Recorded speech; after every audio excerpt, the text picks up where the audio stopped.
Good afternoon, folks. Listen, I got a number of topics I want to talk about right now. A variety of topics. The first thing I want to talk about is Byzantine fault tolerance. Okay, and I want to talk about IOTA, which is a coin, IOTA. And Hashgraph, of all things. Now, if some of you don't know what Hashgraph is, do you know what blockchain technology is? Do you know what Bitcoin is? Okay, have you heard what Bitcoin is? Bitcoin runs on something that's called blockchain technology. And there's an underlying algorithm that's called SHA-256, which is a protocol that Bitcoin actually runs on. Now, Hashgraph is a totally different type of technology, a totally different protocol. And it is newer, and it's actually better. But there's a little bit of a problem, and a lot of people see it as a problem, is the fact that the Hashgraph technology is actually patented. Okay, they see that as a problem. Now, myself, I don't really see that as a problem because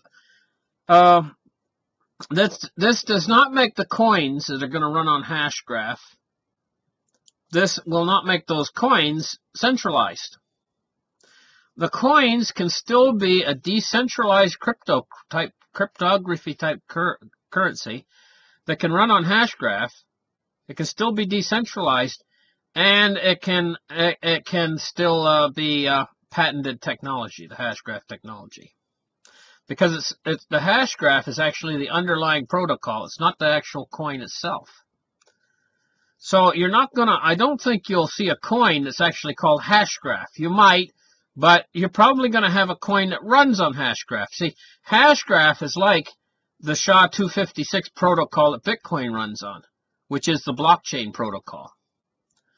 So now that I explained that difference to you, now I'm going to talk a little bit about Hashgraph and the difference between Hashgraph and IOTA.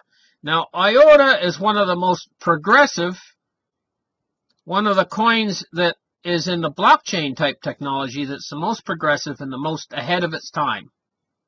It's far ahead of Bitcoin. But how does this differ from Hashgraph? Well, first off, Hashgraph provides total order on transactions, which means that you can use it as a multi-master. And evidently, I don't know, I don't think that IOTA can. So it's got an advantage there.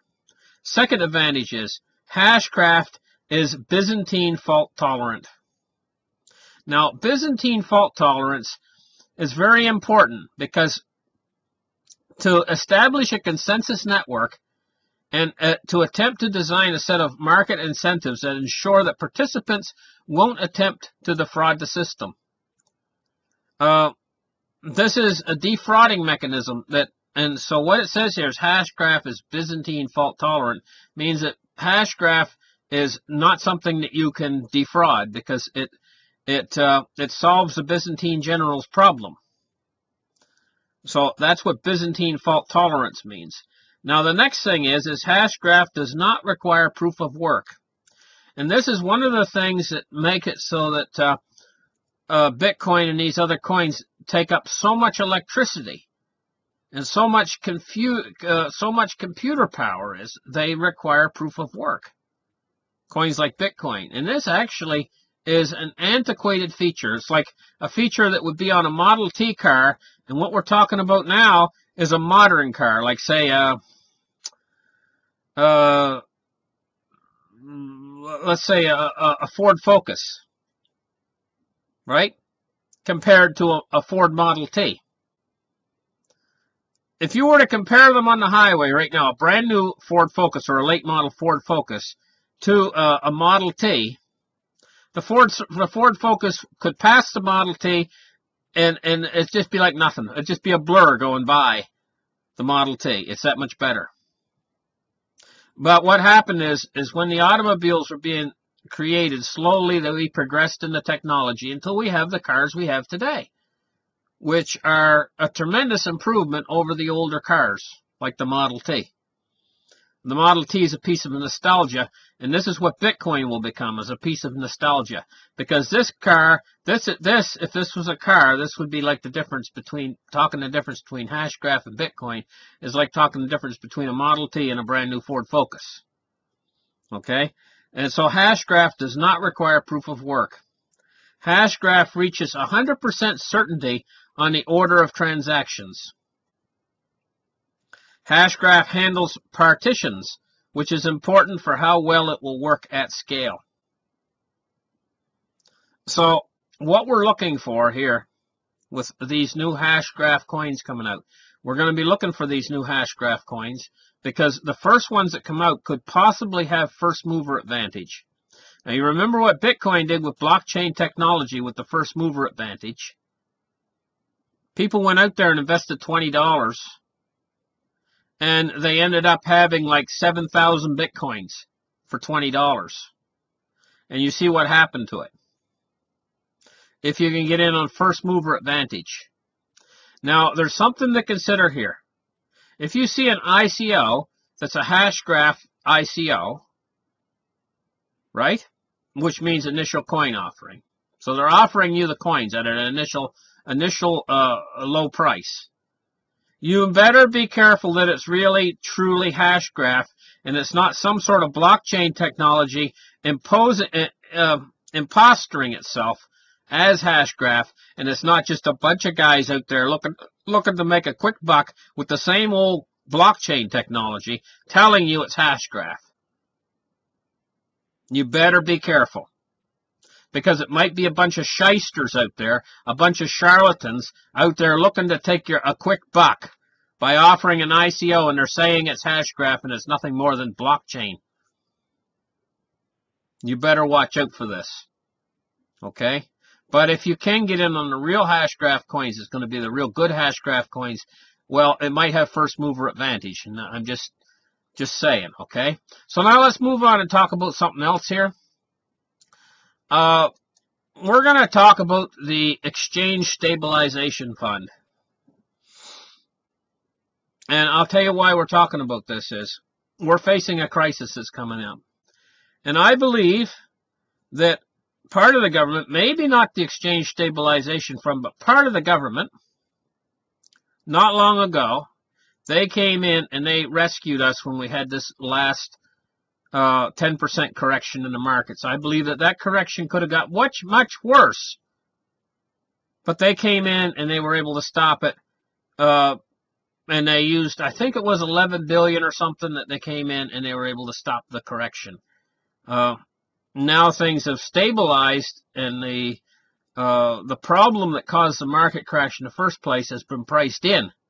But it's only priced in until the Federal Reserve goes and raises the amount of reverse quantitative easing that they're doing again. Then it's not going to be priced in anymore. And the problem's going to be back.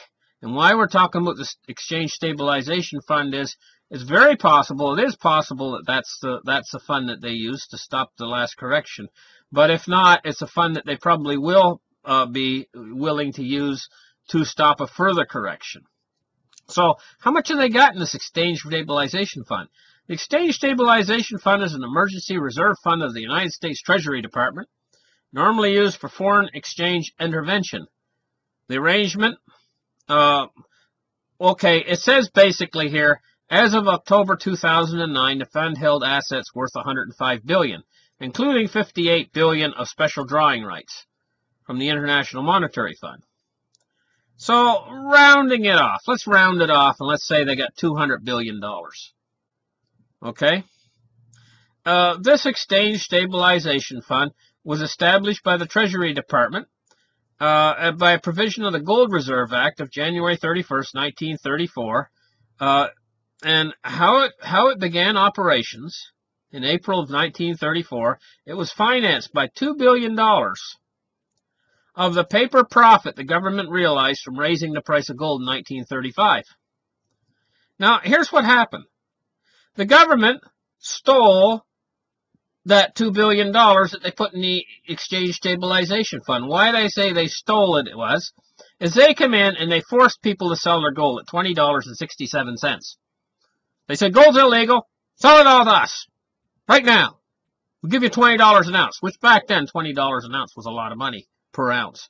It was probably had the equivalent buying power back then of $20 of $1,000 today. So basically, it's like them coming along today and saying, okay, you all sell us your gold at the point of a gun, sell us your gold for $1,000 an ounce. But then what did they do? They raised the price to $35 an ounce instantaneously once they had all the gold. That would be an increase today if they bought it all for $1,000 and they raised the price to, say, $1,800 or $1,900. So, in other words, they nearly doubled the price. And then they took the difference. They kept the difference. I don't see any difference in doing that because they did it not really at the point of a gun, but they said, okay, we're going to throw you in prison. Well, I don't really see that much of a difference. Basically, they're basically threatening you. You're going to throw you in prison if you don't sell it to us. As soon as they get it, then they reprice it at $35. They buy it at $20 and reprice it at $35.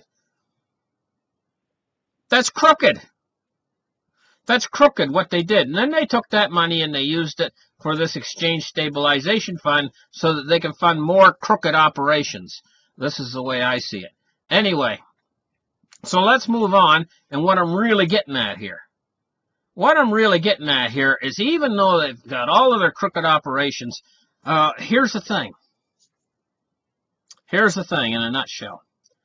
If they're using these funds to try to stop these market crashes that we're having now, how much further can they go with this? Now, okay, they stopped the last one. It cost them $11 billion there the other month, about a month ago. They stopped it. It cost them $11 billion. The next one's probably going to be exponentially larger, and it's probably going to cost them at least $20 billion.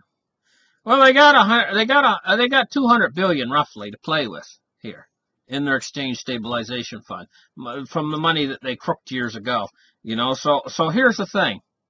How much further can they go with this? Because every time that the Fed keeps going in deeper with this, keeps digging in deeper and deciding to sell their toxic asset book, the market's going to fall more and more. And if they have to come in and rescue the market from the big crash, what I'm basically saying is these markets are totally manipulated. But there is a limit to how much these guys can do. Now, why I say that is, going back to the Great Crash in 1929, I'm going to tell you something that you don't know. Or some of you maybe do know it if you've studied the crash in 1929. They came in the same way that the Exchange Stabilization Fund will come in and try to stop a market crash. And they did. They tried to intervene in the market in the 1929 crash, and they injected a tremendous amount of liquidity for back in those days. I think it was like $200 million they came in with. And they did. They stopped the crash of 1929, but only temporarily.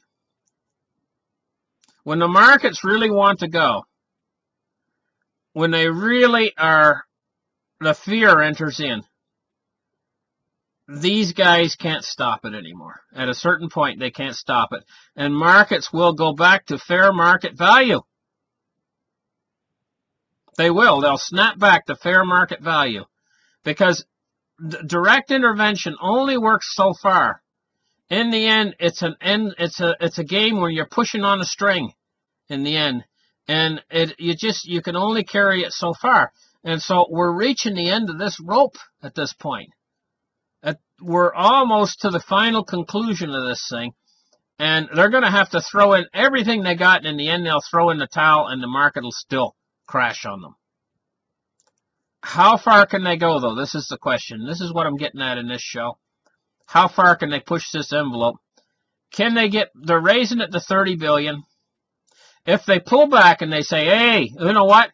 We're wrong. We're not going to go through with this anymore. We're not going to have reverse quantitative easing anymore. If they do that, the dollar's dead.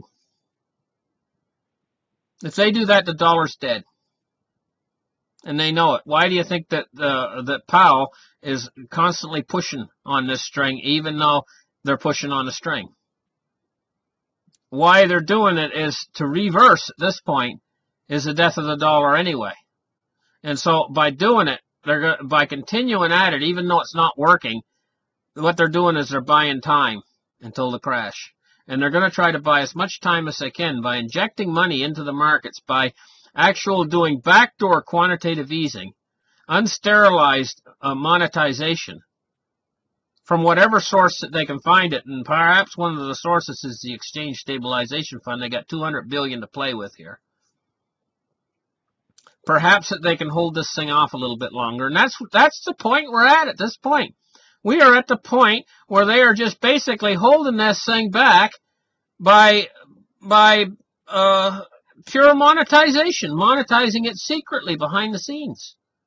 At the same time, pretending that they're out there trying to sell off their toxic balance book and giving themselves credibility. Because this whole thing is a head game at this point. As long as they can keep people believing in them, believing that they have the upper hand, then the markets will stay somewhat stable. And this is why it's called the Exchange Stabilization Fund. Because they want stability. They want mental stability. They don't want people panicking, because when people panic, that's when the markets are going to snap back to fair market value. But believe me, ultimately they're going to lose this game, because they can only go so far with it. So now, because I've been talking about this, let's listen to what Bill Holter's got to say. Now, I want to tell you something about Bill Holter. Mostly I agree with Bill Holter. The only place that I've separated with him is I don't quite believe that it's going to completely melt down to where we're all going to end up in a Mad Max kind of world. I believe that law and order will be preserved, and the power, or the electrical grid, is probably going to stay up and running. But I think we're in for some really tough times coming up. And I have to agree with him on almost everything that he says here. I'm going to read this article because this article struck a nerve with me, and I couldn't agree more with what he has to say in this article about just how the way he puts it. He actually, in a way, I don't know, maybe he puts it even better than I do. He boils it down maybe a little bit better as to exactly what's happening here. So I got to read this to you guys.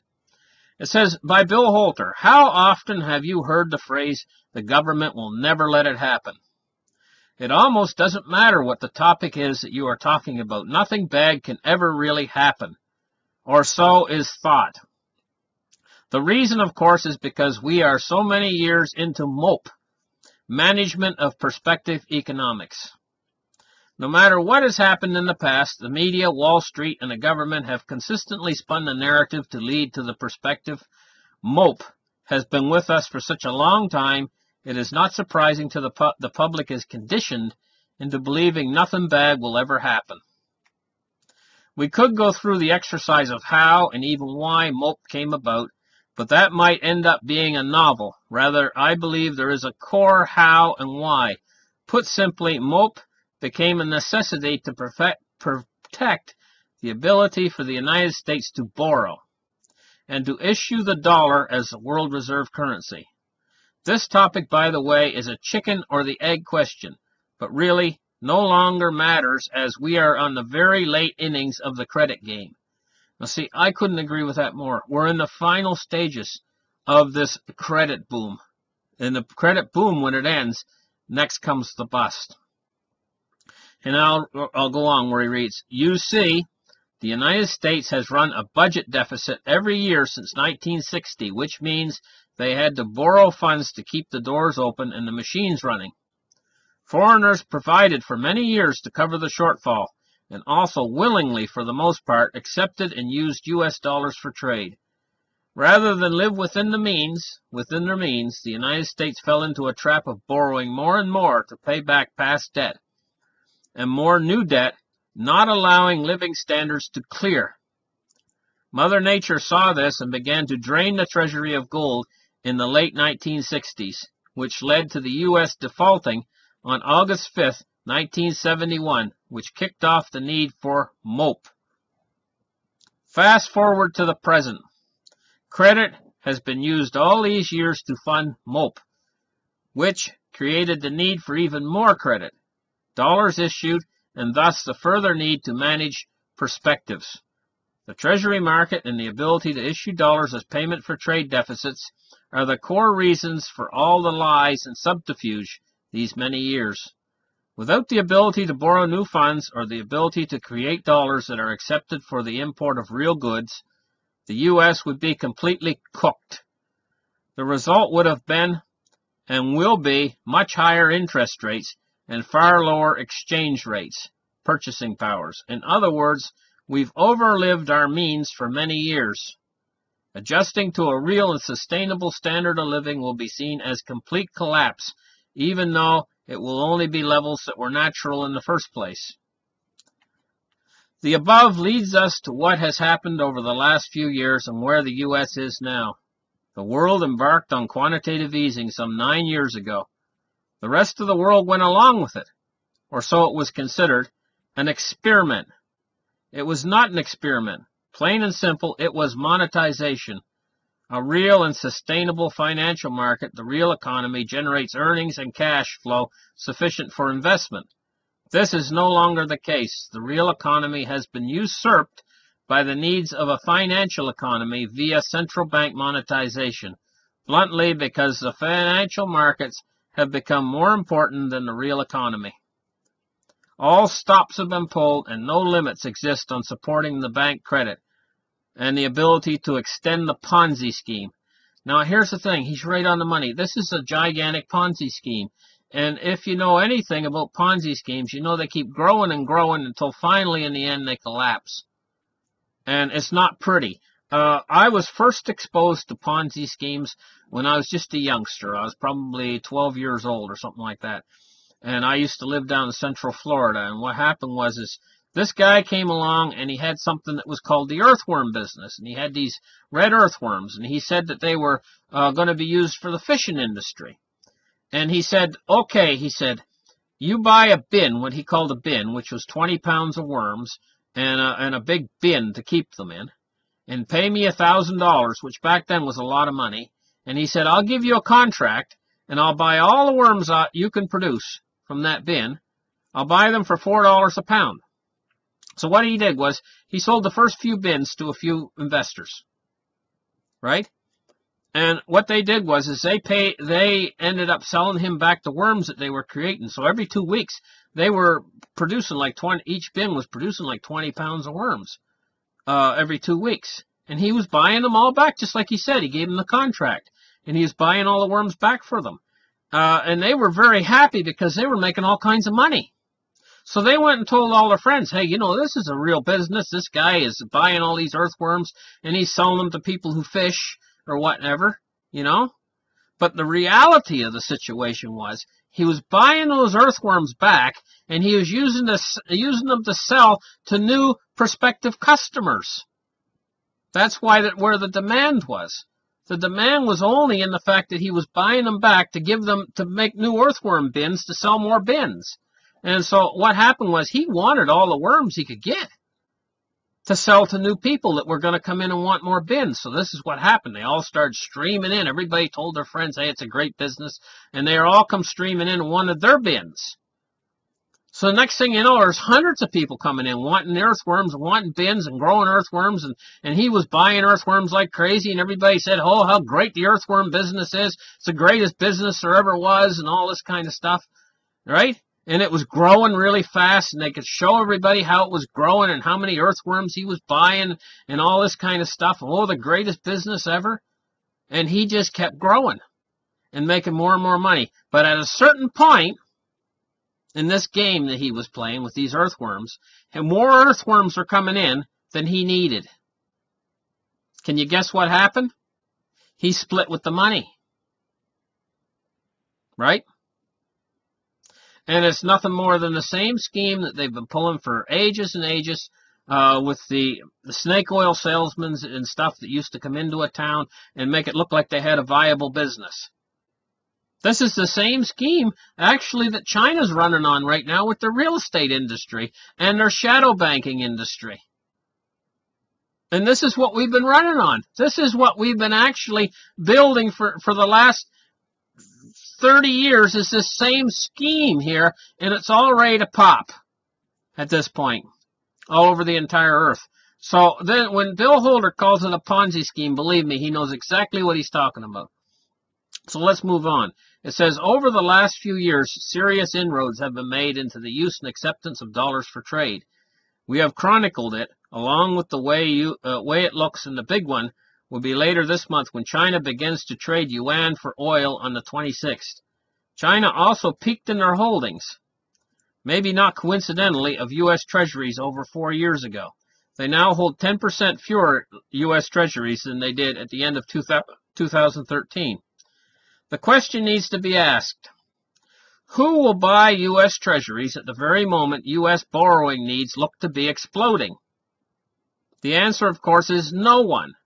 The only entity who will purchase U.S. Treasuries in size will be the Federal Reserve. They will be forced to purchase much of the new issuance. They will also be forced to purchase what is sold into the markets by foreigners and by foreign central banks. There is, of course, one problem, a huge problem. The Fed has already announced it's begun quantitative tightening, a reverse of quantitative easing. How is it possible for the Fed to actually sell treasuries into the market that has already too much supply? In my eyes, they have a choice, but not really. In other words, they don't really have a choice.